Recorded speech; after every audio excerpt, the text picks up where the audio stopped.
श्री अहोई अष्टमी की कथा। एक समय की बात है, एक स्त्री के 7 पुत्र थे।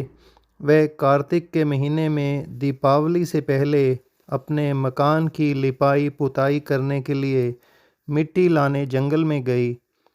वह एक जगह से मिट्टी खोदने लगी, वहीं सेह की मान थी। अचानक उसके हाथ से कुदाली सेह के बच्चों को लग गई और वह मर गया।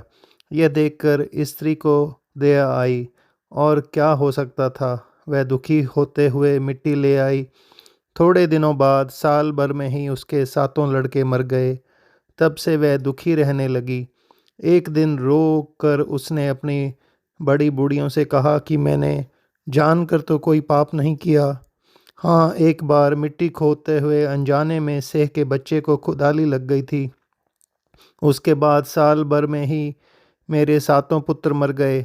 उन उन स्त्री ने कहा कि तुमने ये बात 4 के कान में डालकर जो पश्चाताप किया है, उससे तुम्हारा आधा पाप धुल गया है।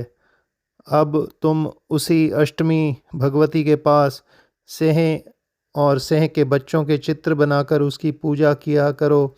ईश्वर की दया से तुम्हारा पाप धुल जाएगा और तुम्हें फिर से पहले की तरह पुत्र प्राप्त होंगे।